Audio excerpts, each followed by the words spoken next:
नमस्कार, बहुत स्वागत है आप सभी का न्यूज इंडिया पर। मैं हूं आपके साथ नीतू गुप्ता। शुरुआत करेंगे साउथ साइड की खबरों की। कांग्रेस नेता राहुल गांधी ने वायनाड के कलपेट्टा में रोड शो किया। इसमें कांग्रेस महासचिव प्रियंका गांधी समेत पार्टी के कई सीनियर लीडर्स मौजूद रहे। राहुल गांधी ने यहां एक जनसभा को संबोधित किया। राहुल के इस दौरे की खास बात ये कि राहुल के इस दौरे को सत्यमेव जयते रैली का नाम दिया गया। राहुल के इस रैली में कार्यकर्ताओं की भारी भीड़ नजर आई। राहुल गांधी ने बीजेपी पर निशाना साधते हुए कहा, 50 बार मेरे घर को ले लो, मैं वायनाड और भारत के लोगों के मुद्दे को उठाता रहूंगा। 4 साल पहले मैं यहां आया और आपका सांसद बना। मेरे लिए कैंपेन एक अलग तरह का कैंपेन था। वो सोचते हैं मेरे घर पर पुलिस भेजकर या मेरे घर को लेकर मुझे डरा देंगे, लेकिन मैं खुश हूं कि उन्होंने मेरा घर लिया। राहुल गांधी ने कहा, सांसद तो बस एक टैग है, ये एक पद है, इसीलिए बीजेपी टैग हटा सकती है, वो पद ले सकती है, वो घर ले सकती है, वो मुझे जेल में भी डाल सकते हैं, लेकिन वो मुझे वायनाड के लोगों का प्रतिनिधित्व करने से नहीं रोक सकते। पीएम मोदी पर तंज कसते हुए राहुल गांधी ने कहा, मैंने संसद में पीएम मोदी से एक उद्योगपति को लेकर सवाल पूछा कि अडानी के साथ अपने रिश्ते को एक्सप्लेन करें।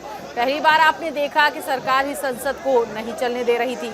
कुछ भी हो जाए, लेकिन मैं रुकने वाला नहीं।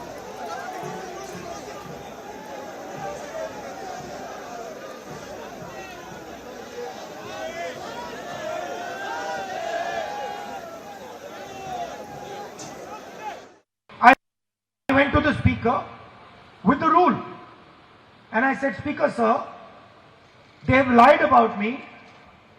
Under this rule, I should be allowed to speak. ഞാൻ ഇന്ത്യയുടെ സ്പീക്കറുടെ അടുത്തേക്ക് ചെന്നു, നിയമം കാണിച്ചു, എന്നിട്ട് പറഞ്ഞു എന്നെ കുറിച്ച് അവർ കള്ളം പറഞ്ഞിരിക്കുന്നു, എനിക്ക് എന്റെ ഭാഗം വിശദീകരിക്കുവാൻ അവസരം നൽകണം. And then eventually I went to his office and I said, Speaker sir, why are you doing this? ഞാൻ അതിനുശേഷം സ്പീക്കറുടെ ഓഫീസിലേക്ക് പോയി അദ്ദേഹത്തോട് ചോദിച്ചു, എന്തുകൊണ്ടാണ് അങ്ങ് ഇങ്ങനെയൊക്കെ ചെയ്യുന്നത്? He says, I have no choice. അദ്ദേഹം പറഞ്ഞത് എനിക്ക് മറ്റു മാർഗങ്ങളില്ല എന്നാണ്. You come and drink some tea with me and then I will explain it to you. അദ്ദേഹം പറഞ്ഞത്, നിസ്സഹായനായി പറഞ്ഞത്, എന്നോടൊപ്പം വന്ന് ഒരു ചായ കുടിക്കൂ, ഞാൻ ചില കാര്യങ്ങൾ പറയാം എന്നാണ്. So the entire Parliament House was shut. I was not allowed to reply. And then at the end of it, because the government is very uncomfortable about the type of questions that I ask, about the issues that I raise, I'm removed from Parliament. Doesn't matter. This is the biggest gift that they could have given me. तो राहुल गांधी वायनाड के दौरे पर हैं। अब ऐसे में आपको बता दें कि आखिर राहुल गांधी का वायनाड दौरा क्यों खास है, एक नजर में ये भी जान लेते हैं। राहुल गांधी आज वायनाड पहुंचे और ये दौरा बेहद महत्वपूर्ण बताया जा रहा है। संसद की सदस्यता जाने के बाद राहुल गांधी का ये पहला वायनाड का दौरा रहा। राहुल गांधी और प्रियंका गांधी की बात करें तो दोनों ने रोड शो में हिस्सा लिया। इस रोड शो में वो नजर आए और एक शक्ति प्रदर्शन जो है वो कांग्रेस की तरफ से दिखाया गया। ये भव्य शक्ति प्रदर्शन कांग्रेस का रहा है। 2019 की बात करते हैं तो 2019 में वायनाड से चुनाव जीते थे राहुल गांधी, जिसका जिक्र आज उन्होंने किया है अपने संबोधन में। उन्होंने 4,31,000 वोटों से जीत दर्ज की थी। 2019 में उन्होंने बहुमत हासिल की। वायनाड सीट से चुनाव जीतकर राहुल गांधी सीधे संसद पहुंचे थे। यूपी की बात अब कर लेते हैं। यूपी की अमेठी सीट से स्मृति ईरानी, जिन्होंने उन्हें हरा दिया राहुल गांधी को अमेठी, क्योंकि अमेठी जो है वो गांधी परिवार का गढ़ माना जाता रहा है, लेकिन स्मृति ईरानी के आने के बाद राहुल गांधी इस सीट को हार चुके थे। 2019 के मोदी सरनेम वाले बयान पर मानहानि का केस राहुल गांधी पर दर्ज किया गया और देखिए विवाद यहीं से शुरू हो गया। इस पूरे मामले में सूरत कोर्ट की बात करें तो सूरत कोर्ट ने राहुल गांधी को 2 साल की सजा सुनाई थी।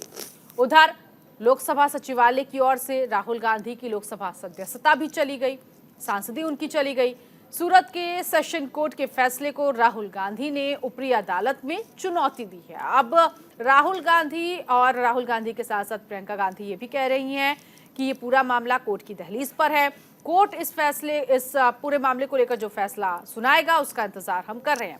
लेकिन आज राहुल गांधी जब वायनाड पहुंचे तो एक भव्य रोड शो किया गया और रोड शो के जरिए बीजेपी को चुनौती दी गई कि वो पद ले सकते हैं, मेरा घर ले सकते हैं, लेकिन वायनाड के लोगों का प्रतिनिधित्व करने का ये मौका जो है वो नहीं ले सकते। उनके दिलों में जो मैं राज कर रहा हूं वो उनसे नहीं छीना जा सकता है, ऐसा कहना था राहुल गांधी का। राहुल गांधी के वायनाड दौरे को लेकर बीजेपी ने हमला बोला।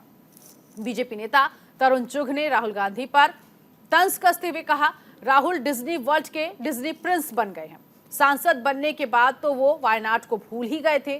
तरुण चुघ यही नहीं रुके, उन्होंने कहा वायनाड की जनता राहुल को सांसद चुनकर पहले ही पछता रही है और अब शायद ही दोबारा राहुल गांधी को यहां से लोकसभा का चुनाव जीतने का मौका मिलेगा। वायनाड वाले तो पहले ही पछता रहे थे कि किसे चुन लिया। डिज्नी वर्ल्ड के डिज्नी प्रिंस अब भागे भागे वायनाड जा रहे हैं। बताएं जनता को पिछले 4 सालों में कितनी बार गए? देश जानना चाहता है। काठ की हांडी बार बार नहीं चढ़ती। बीजेपी के दिग्गज नेता के.एस. ईश्वरप्पा ने राजनीति से संन्यास लेने की घोषणा की। उन्होंने इसका ऐलान कर दिया है। ऐसे में बीजेपी के लिए बड़ा झटका माना जा रहा है, क्योंकि विधानसभा चुनाव से कुछ हफ्ते पहले ईश्वरप्पा ने ये घोषणा की। उन्होंने बीजेपी अध्यक्ष जेपी नड्डा को लिखे पत्र में कहा, मैं चुनावी राजनीति से हट रहा हूं। पार्टी ने 40 साल में मुझे कई जिम्मेदारियां दी। मैंने बूथ इंचार्ज से लेकर प्रदेश अध्यक्ष तक का सफर तय किया। मुझे राज्य का उप मुख्यमंत्री बनने का भी सौभाग्य प्राप्त हुआ। पूर्व उप मुख्यमंत्री ईश्वरप्पा ने कहा, ये निर्णय उन्होंने खुद लिया है। बता दें, ईश्वरप्पा अक्सर अपने बयानों और उनके खिलाफ लगाए गए आरोपों के कारण विवादों में रहे हैं।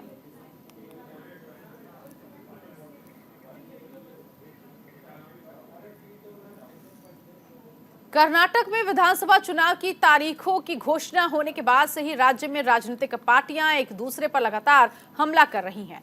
कर्नाटक में पक्ष विपक्ष के बीच छिड़े घमासान के बीच कांग्रेस के दूसरे नेता भी बीजेपी सरकार पर तंज कसने का कोई मौका नहीं छोड़ रहे हैं।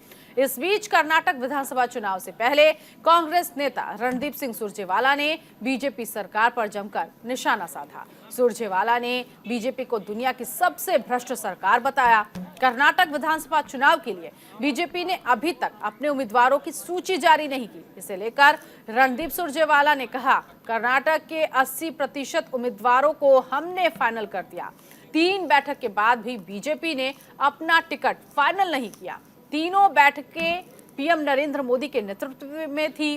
पीएम नरेंद्र मोदी इन तीनों बैठकों में थे। कलह कर्नाटक बीजेपी से है। इसके साथ ही उन्होंने बीजेपी सरकार पर तंज कसते हुए कहा, दुनिया की सबसे भ्रष्ट सरकार कर्नाटक में है, जो बीजेपी की है। हम कर्नाटक की अस्मिता के लिए लड़ेंगे। मुंबई सरकार पर निशाना साधते हुए रणदीप सुरजेवाला ने कहा, मुंबई अपनी सीट पर चुनाव नहीं लड़ना चाहते। उनके मंत्रीगण भी अपनी सीट पर चुनाव नहीं लड़ना चाहते। सब अपनी अपनी सीट छोड़कर भाग रहे हैं। बीजेपी में भगदड़ मच गई है और बीजेपी का नाम अब भगदड़ पार्टी हो गया है। बीजेपी को राज्य के विकास से कोई मतलब नहीं है। जो चुनाव आयोग का काम है वो चुनाव आयोग को करना है। Be careful. केरल के सीएम पिनाराई विजयन ने केरल में डीजी केरलम परियोजना की शुरुआत की और केरल स्थानीय स्वशासन विभाग की तरफ से आयोजित व्यापक डिजिटल साक्षरता अभियान का उद्घाटन किया। बता दें, कोच्चि के राजीव गांधी इंडोर स्टेडियम में डीजी केरलम परियोजना कार्यक्रम का आयोजन किया गया था। इस परियोजना का उद्देश्य केरल को पूर्ण डिजिटल साक्षरता राज्य बनाना है और अगले 6 महीनों के भीतर एक पूर्ण डिजिटल साक्षरता राज्य का लक्ष्य रखा गया है। ये परियोजना जमीनी स्तर तक तकनीकी के प्रसार को सफल बनाएगी, जिसमें आम आदमी को इसका लाभ होगा। दरअसल देश में पहली बार इस तरह का कार्यक्रम शुरू किया गया है।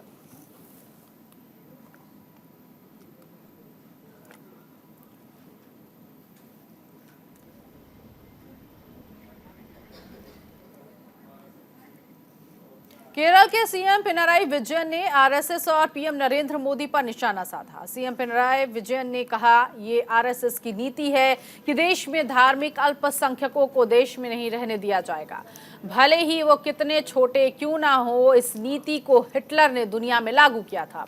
इस तरह जर्मनी में अल्पसंख्यक समूह यहूदियों का शिकार किया गया। इसे स्वीकार करने वालों में 1925 में गठित आरएसएस भी थी। दरअसल सीएम पिनराई विजयन ने ईस्टर पर पीएम नरेंद्र मोदी के गिरजाघर के दौरे पर निशाना साधते हुए कहा, अगर ये संघ के पिछले कर्मों का प्रायश्चित है तो अच्छी बात है। कोच्चि में पार्टी के कार्यक्रम में शामिल होने के दौरान सीएम पिनराई विजयन ने लोगों को संघ का असली रंग देखने को कहा और अब वो अपने आप को ईसाई समुदाय के करीब दिखाने की कोशिश कर रहे हैं। उन्होंने कहा, केरल में संघ परिवार अल्पसंख्यकों पर हमला नहीं करता, अल्पसंख्यकों के लिए किसी विशेष प्रेम के कारण नहीं। अगर वो सांप्रदायिक स्टैंड लेते हैं और सांप्रदायिक संघर्ष पैदा करने की कोशिश करते हैं तो वामपंथी सरकार कड़ी कार्रवाई करेगी।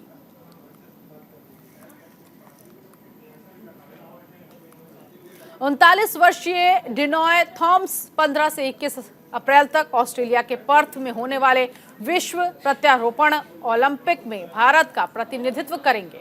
पर्थ में आयोजित 5 किलोमीटर की मैराथन में हिस्सा लेंगे। सीएम पिनराई विजयन ने डिनॉय से मुलाकात की और उन्हें शुभकामनाएं दी। बता दें, लगभग 9 साल पहले डिनॉय का कोच्चि के लीसी अस्पताल हृदय प्रत्यारोपण सर्जरी किया गया था। डिनॉय कार्डियोमायोपैथी से पीड़ित थे और चलने में असमर्थ थे। हालांकि हृदय प्रत्यारोपण के बाद डिनॉय अब काम कर सकते हैं, अपने परिवार की देखभाल भी कर सकते हैं।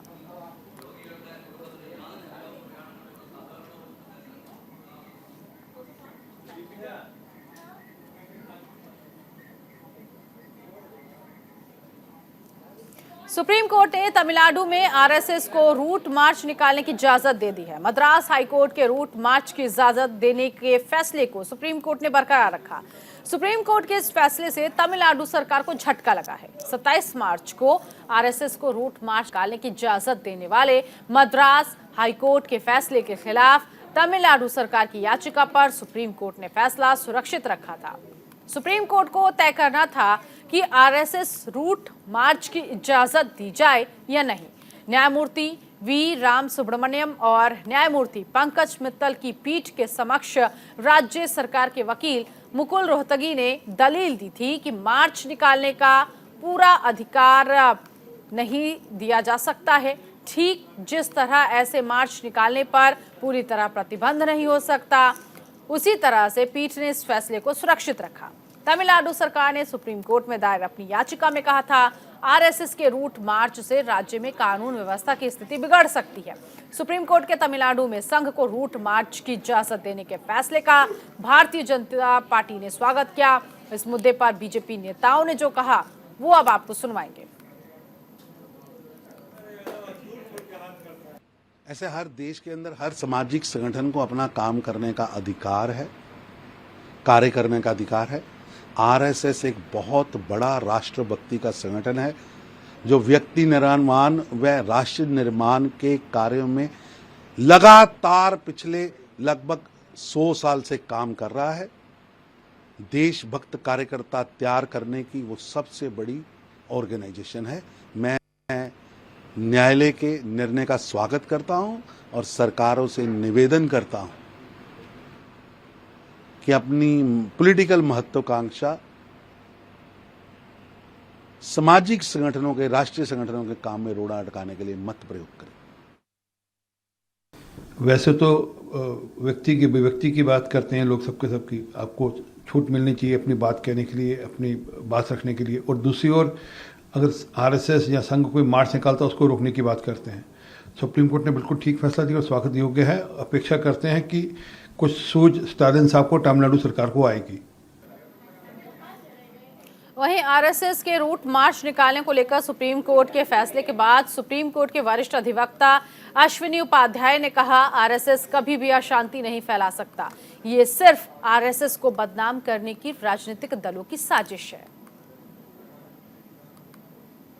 जो पीएफआई जैसे संगठन है, जो उनके पॉलिटिकल विंग है, जो जिहादी संगठन है, जो फॉरेन फंडेड एनजीओज हैं, जो फॉरेन फंडेड लोग हैं, वो पत्थरबाजी करते हैं। आरएसएस कभी नहीं करता है, आरएसएस कभी रिएक्ट भी नहीं करता। सच्चाई तो ये है। आज सुप्रीम कोर्ट का जो जजमेंट आया है इसका हम स्वागत करते हैं। हमें ये जरूर समझना है और देश के सभी नागरिकों से अपील भी करना है कि आप देखिए कि आपके टैक्स के पैसे को किस तरीके से कुछ पॉलिटिकल पार्टियां बर्बाद करती हैं। इस आरएसएस के रूट मार्च को रोकने के लिए डीएमके की सरकार ने बहुत महंगे वकील को यहां उतारा था। जो कितना पैसा दिया, कितनी फीस दिया है, ये तो डीएमके की सरकार बताए देश को। लेकिन आप जरा सोचिए कि किस तरीके से टैक्स पेयर का पैसा बर्बाद किया जा रहा है इस तरीके के केसेस में, किस तरीके से टैक्स पेयर का पैसा जिहादी संगठनों को बचाने के लिए किया जा रहा है, किस तरीके से टैक्स पेयर का पैसा आरएसएस जैसे संगठन का रूट मार्च रोकने के लिए किया जा रहा है। ये देश की जनता देखे और इसको अच्छी तरीके से समझे और ऐसे पॉलिटिकल पार्टियों को सबक सिखाए। अगली खबर हैदराबाद से, जहां तेलंगाना प्रदेश कांग्रेस कमेटी के प्रदेश अध्यक्ष ए रेवंत रेड्डी ने मुख्यमंत्री केसीआर पर कथित जमीन हड़पने को लेकर निशाना साधा। उन्होंने आरोप लगाया कि मुख्यमंत्री ने विधानसभा चुनाव से पहले भूमि सौदे के माध्यम से अकूत संपत्ति अर्जित की है। तेलंगाना सरकार ने 15 एकड़ अलॉट किए, वो 15 एकड़ वैल्यू की है 505 करोड़। उसके ऊपर 10% रेंटल वैल्यू कलेक्ट करना, मतलब हर साल 50 करोड़ रुपए वसूल करना।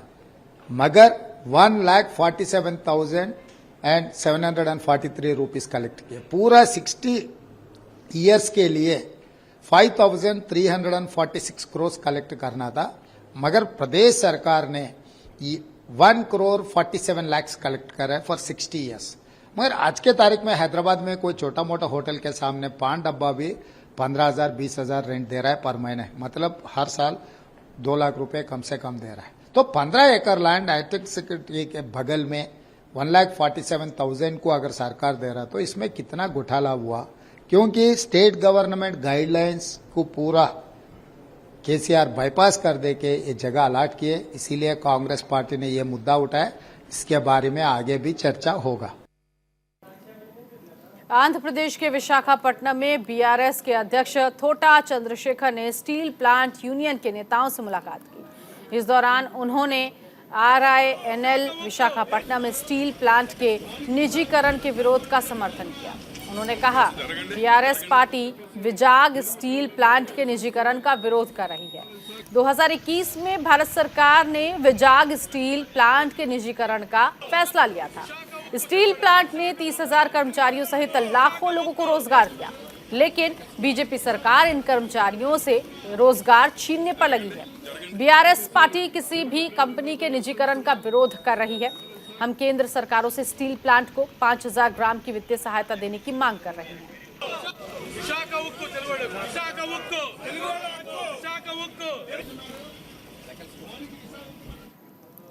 शिवसेना विधायक आदित्य ठाकरे ने हैदराबाद में टी हब का दौरा किया। उन्होंने मंत्री केटीआर से चर्चा की। केटीआर से मुलाकात पर आदित्य ठाकरे ने कहा, हम दोनों ने स्थिरता, शहरीकरण और प्रौद्योगिकी जैसे मुद्दों पर चर्चा की है, क्योंकि ये मुद्दे भारत के विकास में महत्वपूर्ण हैं। इसके साथ ही उन्होंने कहा, टी हब अद्भुत है। टी हब स्टार्टअप्स, इनोवेटर्स और विचारकों को अच्छा बढ़ावा दे रहा है।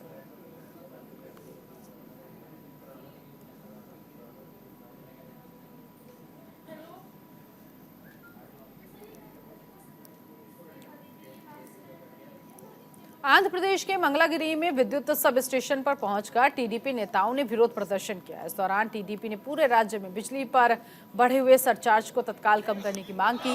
विरोध कर रहे लोगों का कहना था कि सरकार को मंगलागिरी क्षेत्र के गरीब और कमजोर वर्गों पर ज्यादा ध्यान देने की जरूरत है। सरकार पर निशाना साधते हुए टीडीपी के कार्यकर्ताओं का कहना था, मुख्यमंत्री राज्य के पैसों का प्रयोग अपने स्वार्थ के लिए कर रहे हैं और अपने सहयोगियों पर पैसा खर्च कर रहे हैं।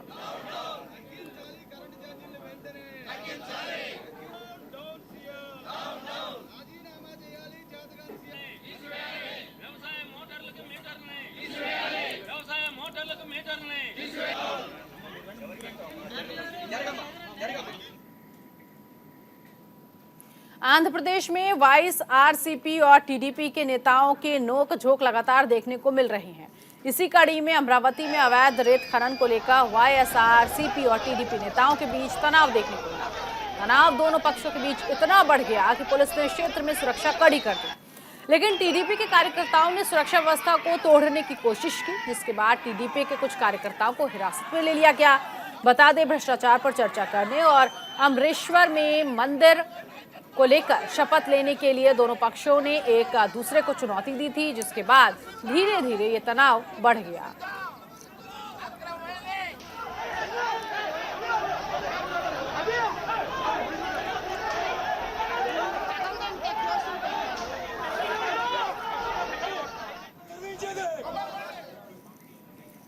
आंध्र प्रदेश के विजयवाड़ा में भारतीय कम्युनिस्ट पार्टी के प्रदेश सचिव रामकृष्ण को पुलिस ने हिरासत में ले लिया। रामकृष्ण चलो विजयवाड़ा आंदोलन में शामिल हुए थे। बता दें, भारतीय कम्युनिस्ट पार्टी ने राज्य भर में दलितों और अल्पसंख्यकों पर हो रहे अत्याचार के खिलाफ विरोध प्रदर्शन का आयोजन किया। इस दौरान राज्य सचिव रामकृष्ण ने कहा, राज्य भर में दलितों और अल्पसंख्यकों पर हमलों में बढ़ोतरी हुई है। इस विरोध प्रदर्शन में बीजेपी सरकार पर जमकर हमला बोला। सीपीआई के राज्य सचिव रामकृष्ण ने यह भी कहा, विशाखापट्टनम स्टील फैक्ट्री कई बलिदानों के साथ आई। पीएम नरेंद्र मोदी और CM Jagan Mohan Reddy Visakhapatnam steel factory को अडानी को सौंपने की कोशिश कर रहे हैं।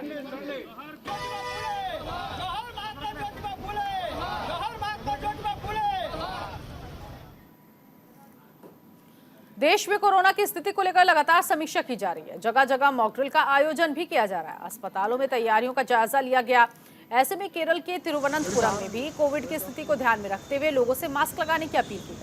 बता दें, केरल की स्वास्थ्य मंत्री वीना जॉर्ज की अध्यक्षता में कोविड की स्थिति का जायजा लेने के लिए एक बैठक बुलाई गई। उन्होंने कहा, केंद्र सरकार की गाइडलाइन के मुताबिक मॉक ड्रिल कराई जा रही है। कोरोना को लेकर अस्पतालों में हर जरूरी सुविधा मुहैया कराने के निर्देश दिए गए। लोगों से डरने की नहीं, सतर्क रहने की अपील की गई।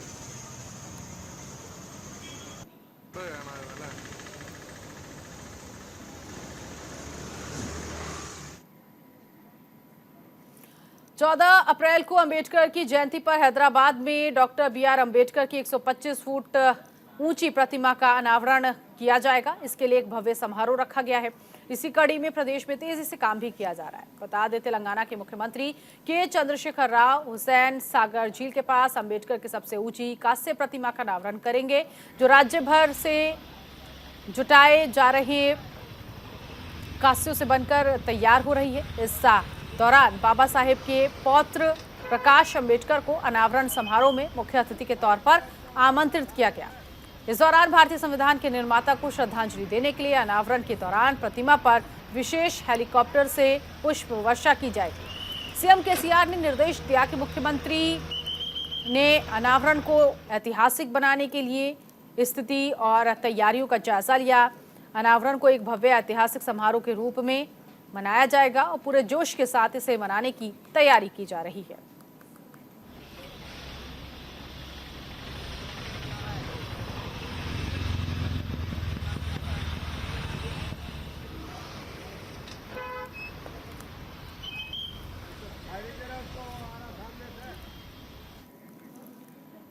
कर्नाटक के मंगलुरु में पहली समुद्री तैराकी प्रतियोगिता का आयोजन हुआ है। इस दौरान तनीर वाबी बीच पर तैराकों की टीम को हरी झंडी दिखाकर रवाना किया गया। 80 तैराकों ने समुद्री तैराकी प्रतियोगिता में हिस्सा लिया। पहली बार आयोजित हुए इस प्रतियोगिता को लेकर लोगों में काफी उत्साह देखने को मिला। प्रतियोगिता में हिस्सा लेने वाले प्रतियोगी हैं, उनका कहना था, इस तरह के आयोजन में शामिल होना अपने आप में रोमांच का अनुभव कराने वाला है।